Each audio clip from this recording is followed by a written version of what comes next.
Саламатсыздар ма оқушылар? Біздің бүгінгі тақырыбымыз Ерлан Жүніс, менің атым тәуелсіздік өлеңінің көркемдік ерекшелігі.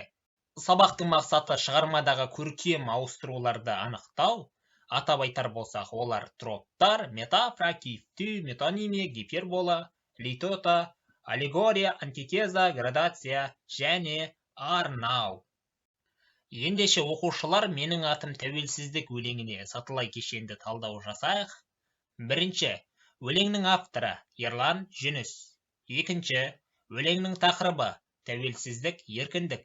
1991 жылғы аумалы төкпелі кезеңдегі оқиғаларды шынайы суреттеу. Үшінші, жанр түрі өлең. Өлең дегеніміз шағын көлемді поэзиялық шығарма. Ырғағы мен ұйқасы қалыпқа түскен, шумағы мен бунағы белгілі тәртіпке бағынған сөздер тізбегі. Төртінші, идеясы. Яғни бұл өлеңнің идеясы туралы сөз қозғайтын боламыз. Менің атым тәуелсіздік өлеңінің идеясы жас ұрпаққа азаттықтың мағынасын ұғындырып, тәуелсіздіктің мәнін түсіндіру, еліміздің болашағын жарқын ету үшін туған жерге махаббат ұғымын балғын бөбектердің бойына сіңіру. Бесінші, өлеңнің шумақ саны 14. Шумақ өлең сөзде бірнеше тармақтың белгілі ретпен топтасуы. Алтыншы, тармақ саны 59 тармақты. Тармақ дегеніміз өлеңнің әрбір жолы. Жетінші, бунақ саны 2 бунақты. Бунақ өлең тармағының жолының ырғақты құрылысы жағынан жекелеген бір бөлшегін құрайтын буындар тобы. Сөз өлшемі, ырғақтық пауза. Ендеше біз бунақтарды анықтап көрейік. Алып қорғанның құлағанын көрдім. Не бары 6 жасымда. Мен өлең сөздерін қызыл, көк, жасылмен белгілеп қойдым. Осы жерлерге келген уақытта кідіріс жасаймыз. Бұл кідіріс бунақ деп аталады. Сегізінші, буын саны 10-11 буынды. Алып қорғанның құлағанын көрдім. Яғни өлеңнің бірінші, екінші жолдарын осылай буынға бөліп талдап қараймыз. Тоғызыншы, ұйқас түрі, шалыс ұйқас. Ұйқас өлең тармақтарындағы аяққа сөздердің дыбыстас естілуі, үндестігі. Алып қорғанның құлағанын көрдім. Небары 6 жасымда. Алып тұлғалар жылағанын көрдім. Бастарын сүйеп ғасырға.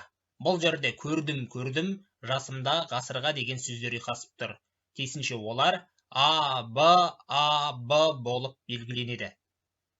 10-шы, троп. Троп болмаса құбылту, атаудың немесе мағынаның ауыспалы түрде қолдану тәсілі. Сөздерді тура мағынасында емес, бұрма мағынасында қолдану, шындықты бейнелеп, кейде тіпті перделеп жеткізу тәсілі болып табылады. Алып сөз, алып ой, алып жүрек, алып сана. Бұның барлығы эпитет. Тәуелсіздік мен. Бұл қатар метафора екен. Сондай-ақ 11-ші түсіндірме сөздік. Ат төбеліндей. Шағын, азғантай, азғана деген ұғымды білдіретін тұрақты тіркес. Бір жағынан ат төбеліндей деген сөзді троптың теңеу деген мағыналық түріне жатқызуға болады. Торығу, күдерізу, түңілу деген мағына білдірсе, тек шыққан тегі, нәсілі, тұқымы деген ұғымдарды білдіреді екен. Осымен оқушылар, менің атым тәуелсіздік өлеңінің сатылай кешенді талдау жұмыстарын 99%-ға аяқтадық. 12-шісі тәрбиелік мәні. Өлеңнің тәрбиелік мәнін жазуды үй тапсырмасына аламыз. Берілетін сөйлем саны 4-5. Тапсырмаларды орындап болғаннан кейін кері байланыс жасайық. Кеше, бүгін, ертең деген 3 бағанадан тұрады. Менің атым тәуелсіздік өлеңі туралы кеше не білдіңіз, бүгін не меңгердіңіз, ертең не білгіңіз келеді. Осыны бір сөйлеммен жазсаңыздар болады.